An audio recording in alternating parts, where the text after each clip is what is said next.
This video is sponsored by DraftKings. Super Bowl 58. The time has come for the big game to take center stage in this play known as football season.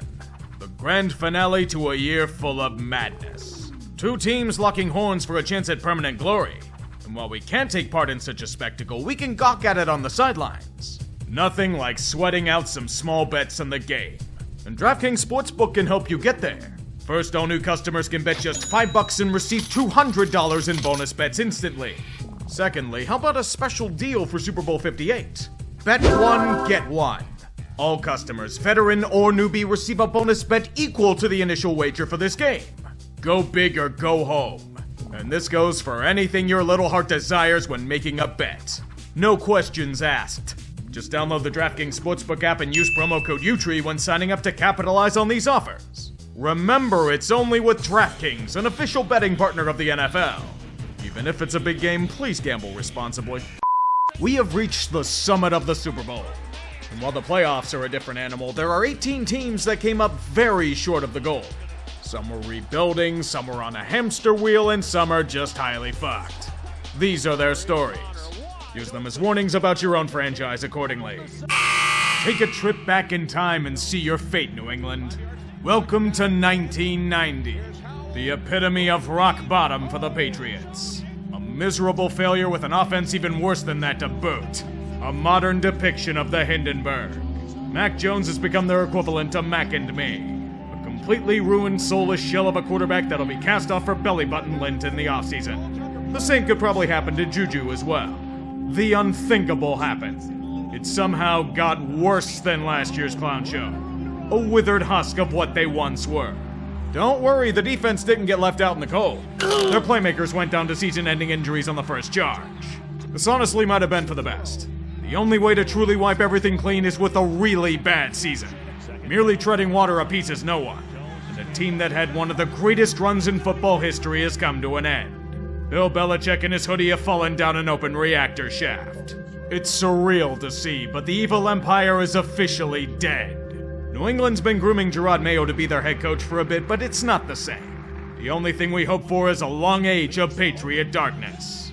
May the rest of the league dance on your grave for decades to come. Hope was infused into the orifice of every Jets fan at the start of the year. Aaron Rodgers pridefully hoisting the American flag as he's introduced to an eager home crowd. A decorated champion will lead them to a glorious future. For 4 plays. Aaron spent 4 days in darkness, and the Jets spent 4 damn months in it. Turns out that offensive line they neglected was their undoing. Many football fans want MetLife Stadium and especially its turf burned to the ground. I argue the Jets organization should burn alongside. It's a literal repeat of 2022 for them. An incredible defense wasted by terrible quarterback play and anemic offense. The blind leading the blind. They got Rodgers' baggage without the ability. Every offseason acquisition they made for him backfired. Without their golden goose, they brought in imitators, but none could move this congealed stone. From Zach Wilson to Trevor Siemian to Tim Boyle, their season was nothing but a Fail Mary. A desperation heave returned for a 99-yard pick six of pain. After some time, the defense just quiet quit and gave 0 fucks. With how much they've had to carry this franchise, I don't blame them one bit. Another lost season. And the Jets are going to run it back with the same staff in 2024, but will it work? Aaron's going to be 40 in the fall. If they fail to fix that O-line again, he's going to tear his other Achilles in 3 plays. One gigantic hex-head pay-core after another. It started with the calf injury that limited Joe Burrow and messed up their offense. Fingers pointing everywhere in the organization as the defense does everything they can to keep the team afloat. But nothing's painful enough without that glimmer of hope. Cool Joe came back to health. And he was firing bullets to victory. The hopes of another deep run were reinvigorated for some time. And then Burrow was smoked out for good. Worst case scenario. Jake Browning did his best to commandeer the sinking ship, but the Bengals are built for one man. And no one else could overcome the losses they suffered. The epitome of a lost season. One where everything was lining up for a chance at glory only for it to be whittled away like their defense one by one. As frustrating as the offensive line failing to mesh despite endless resources thrown into the fire. Fleeting like the potential departure of T. Higgins in the offseason. It's the greatest dilemma of putting all your money in one stock. Fit tanks, your fortunes fall alongside it. Light a candle for their misery. It's one of the great shames of the sport itself. If I were to tell you that the Indianapolis Colts were going to be on the brink of making the playoffs at the start of the year, you'd have either been shitting your pants or jumping for joy. Everyone and their mother expected them to be fucking terrible. An extremely raw quarterback questions at O-line and defense, and Jonathan Taylor's holding out of Irsay's lust for Lolita. This was incredible for them, even if they massively overachieved. Nearly everything went right on the field. Revivals everywhere you look. As long as you ignore Shaq Leonard's ruination by injury, and Anthony Richardson being made of glass. Even if he's unproven, it still hurts. Shows that Shane Steichen did fantastic work with limited resources. You could argue that they only missed the playoffs due to a drop pass by Tyler Goodson and heinous ref ball against Cleveland. Both of those go differently. They host a home playoff game. It ended with a sting, but compared to how awful things looked last year, this is a godsend. Even Irsay got visited by three spirits and got JT extended. Now, as long as AR5 develops and the defense shores up, they'll be good. But I mainly wonder about Jim Irsay's impact. Oh shit. It's hard to overcome those kind of demons. I wish him the best of luck in recovery. What the fuck was that? This team was looked at as a potential contender? With the year the Jags had, it's giving me vibes of Saxonville Abbey. Things felt iffy the whole time, especially with their offense. It never got out of second gear. Receivers not catching the ball, full court press Taylor, and Trevor Lawrence developing a rather nasty turnover habit. It was perilous, but even then, with how weak the AFC South was with Jacksonville running out to an 8-3 start, there was no way they were gonna shit themselves and miss the dance entirely, we told ourselves. On-field diarrhea. This was an implosion rivaling last year's Titans. Speaking of them, they got revenge after you stabbed them in the back. At least they were destroyed by injury. What the hell's Duval's excuse? Their only win in December or January was against fucking Carolina. Self-immolation on all fronts. Trevor's flaws laid bare as he's forced to play through a high ankle sprain. Misalignment throughout the offense. A defense laid to waste as it could no longer rely on Josh Allen going ham. We had to suffer through Pittsburgh in the playoffs because of these fuckers. And what's worse is that little will change besides a few token sacrifices. It mirrors AEW. Incredible hype and flash only to hollow out due to mismanagement and complacency. Now the hounds of doubt are circling. Will they ever wake up? Tennessee is in football hell. Trapped in a death spiral thanks to the sins of John Robinson as GM and desperately trying to keep the fires burning. It's not working. With one of the worst offensive lines in football, a defense whittled away by injury, and Ryan Tannehill being completely cooked, they were doomed. Sometimes you need to experience prolonged struggle to make necessary changes, and this might have been the case for the Titans. They don't have enough, and they know it. Shedding a ton of veterans last season and more to come after this struggle bus blew flat tires. King Henry has more than likely had his last ride in Nashville. A terrible loss for the meme world. Ryan Tannehill's also all but gone, but he got replaced by the middle of the season. Well, Levis could be something, maybe, but he'll have to develop under a different coach. Mike Vrabel lost a power struggle, and his time had gone sour after controlling the fort for years. Tennessee now enters a new era, one led by Rand Carthon and Brian Callahan moving in from Cincinnati. It may be a long and arduous climb, but it had to be done. What they were doing wasn't working. I just wish it didn't cost them King Henry, but sometimes great sacrifice is required. To think that in 18 months, the mood in Denver went from unrestrained hope to the inevitability of football hell. A vortex to the underworld as open and porous as the defense was in the first part of the season. The Vance Joseph experience is not one to copiously indulge in. 70 points given up in one game isn't just dangerous, that's a fucking overdose. Not learning from this near-death experience, the Broncos just started huffing hopium nonstop after a 1-5 start, rattling off wins thanks to a defense that surprisingly realized they have incredible talent on it. The offense was incredibly inconsistent and Russell Wilson was fixed only according to macro stats, but they had momentum. Until Detroit. Then they simply died from flirting with fire nonstop. A colossal dud with Broncos country ending with a thud. Sean Payton is ready to rip Chef Russ's head off and make him surrender his jacket. The end of an era indeed. With that dead cap hit, if they move on, hope you like being forced into a rebuild because of one of the worst trades in NFL history. How the hell did that happen? Same reason why Denver's probably getting Taysom Hill. As a chapter of love cooks into Season 8 of Game of Thrones, there was only one truth to be told. The ride never ends. Even when the tracks collapse, it will continue for time eternal. Ready to admit that hiring Josh McSnake Oil was a mistake, Raiders? It's okay to be fooled by the plastic Patriots tokens a lot of desperate teams do. Their year was doomed from the moment he and Dave Ziegler were hired. Take every embarrassment from last season and repeat it here. All the way from kicking a field goal near the goal line down by 8 to losing to some really, really awful teams. When Mark Davis, he afraid to admit he made a mistake, finally canned these two hacks because the locker room was about to mutiny, that's all you need to know. Did they seriously expect Jimmy Jesus to be the answer? Dude burned out like a Roman candle, and if he extinguished fast, Chandler Jones set the speed record. That being said, the Raiders at least managed to forge some form of identity under Antonio Pierce. A punishing, relentless unit that felt more like the Raiders than they have in decades. It's enough to get Pierce a real shot as head coach. Although that could have been because Max Crosby would have demanded a trade if he wasn't. Get yourself a quarterback besides very poor man's Derek Carr and you may be in business. Mark finally learned from the Bisaccia fuck-up, but he unfortunately hit his sound move quota. Tom Telesco is their GM? Really? Did he see how bad the Chargers have been with their lack of depth? This had been unfolding from the moment they unleashed peak chargering in Jacksonville back in January. After doing nothing to fix it, this was merely an addendum to their failure. It's honestly a repeat scenario from seasons past. Terrible defense led by god-awful free agent signings, a core that's aging out in areas, and an offense that solely relies on Justin Herbert bailing them out. You know there are people blaming him for this? Not the abhorrent run defense, or Austin Eckler's regression, or Quentin Johnston unable to catch a damn thing. Herbert's the only thing keeping them relevant. And everyone saw it the moment he went down with injury. The team simply said fuck it and checked out. Most of their winning was in spite of themselves, but getting mauled by the goddamn Raiders? A cold wake-up call. Brendan Staley and Tom Telesco are gone, even though it should have happened months earlier. And the Bolts are in a perilous situation.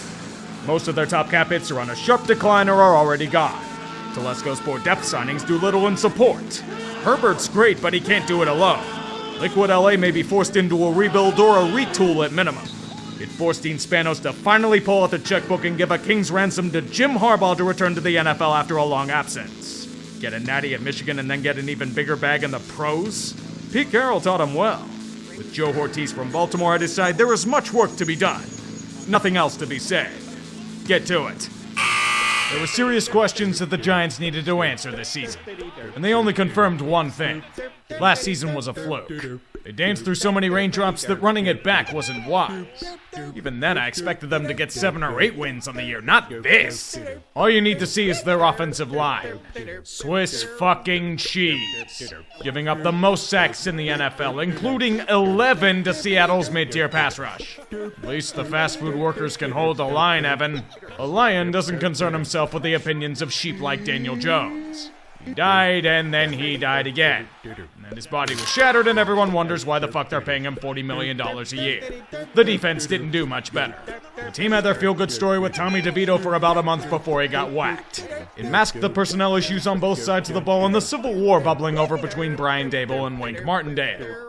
Wink doesn't want to leave, then Daboll will just fire his assistant so he rage quits. The luster is wearing off this regime fast, and the offseason's going to be critical to their efforts. They have pieces but lack an overall puzzle, and until they figure that out, the Giants are doomed. Do they try to keep Saquon around or let him go? They're stuck with Danny Derps with that contract, but behind that offensive line, like Darren Waller, his time might be shorter than we expect. Be like them with the deep ball. Pray. Even if he's gone, the rotten, moldy stench from Dan Snyder's reign from hell run deep. This year was merely a reinforcement of that fact. A team as broken and dilapidated as whatever that defense was supposed to be. Ron Rivera and Jack Del Rio were two of the greatest defensive minds in football in a past age. Now the commies merely prove that the game has passed them by, like most throws that burn their secondary. Their pass defense was fucking terrifying.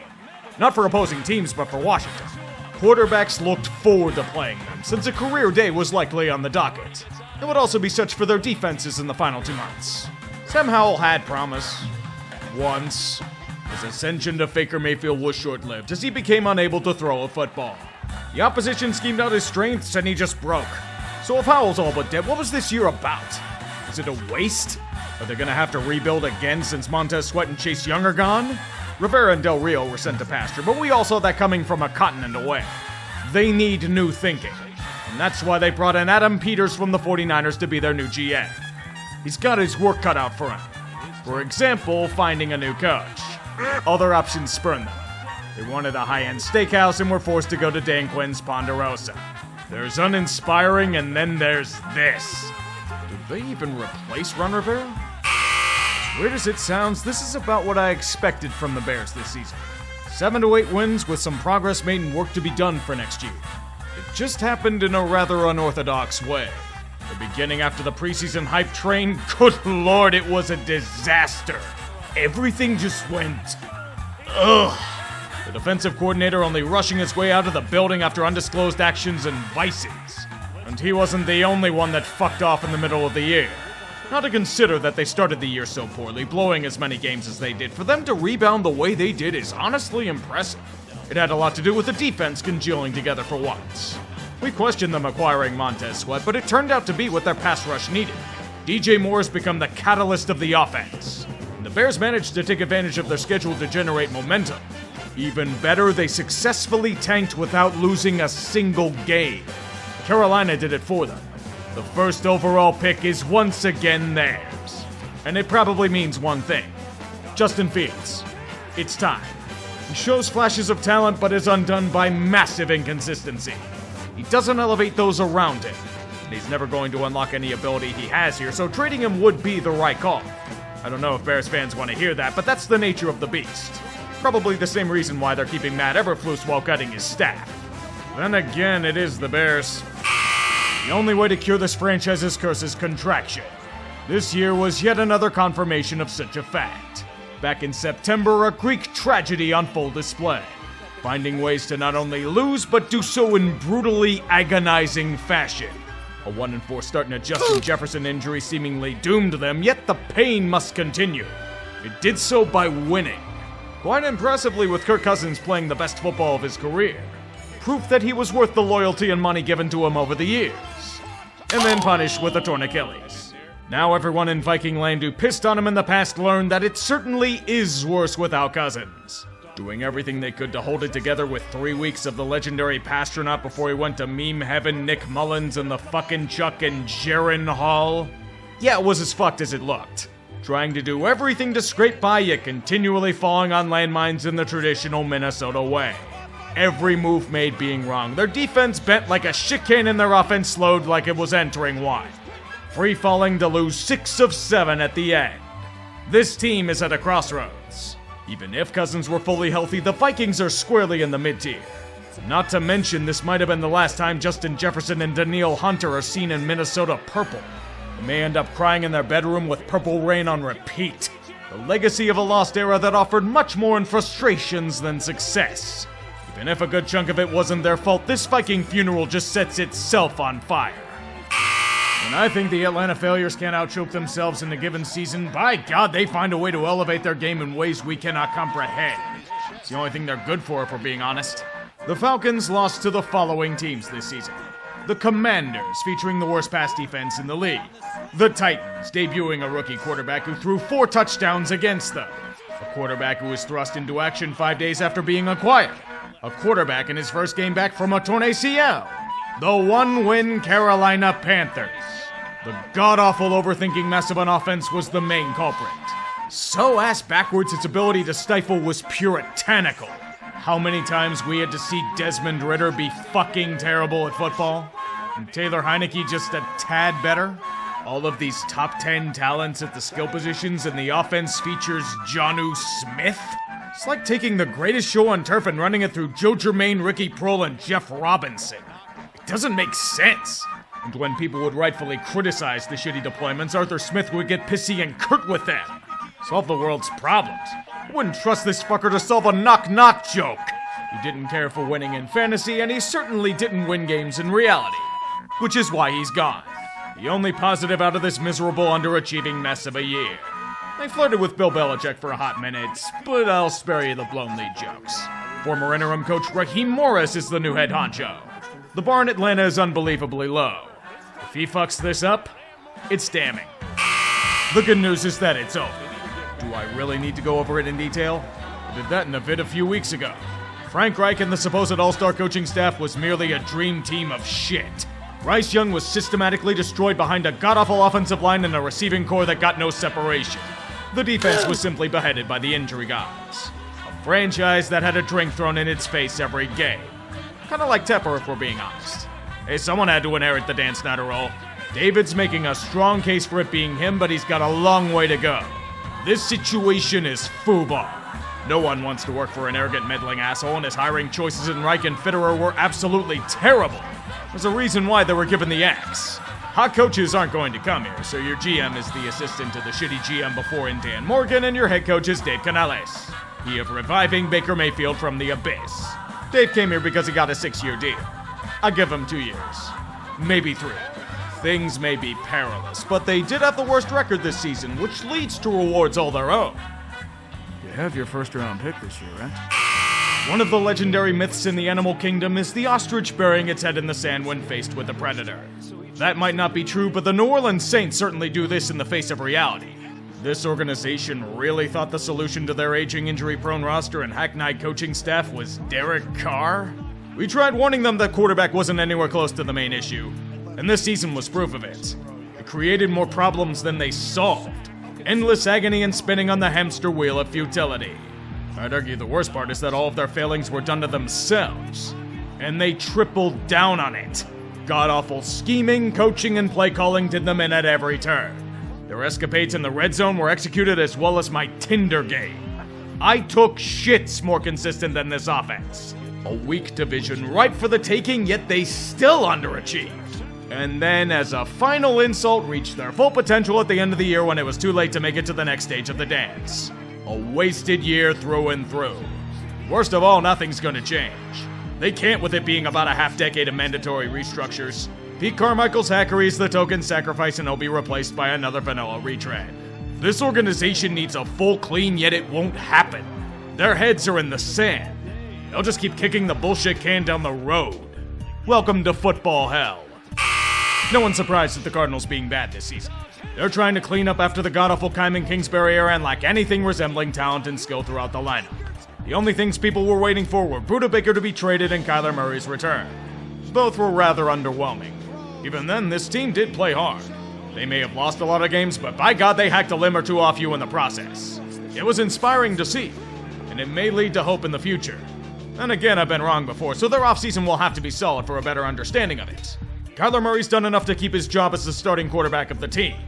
Spoiler is that they're stuck due to the massive contract they gave him, but he's shown the ability to steal games on multiple occasions. Once again, you can't gauge much from this year besides letting players audition for a greater role. It'll probably mean Buda Baker's gone in the offseason, but them's how the breaks go. Some progress was made, but there's a lot of work to be done. Good luck, Cardinals. Plead with those above so Michael Bidwell doesn't fuck it up. I was seriously expecting this team to take a big jump to contending status this year. That's what makes me the most pissed about the Seahawks. My anger for them doesn't come from hate, but an idea that they should be better than what they are. Their games against the Rams opened my eyes.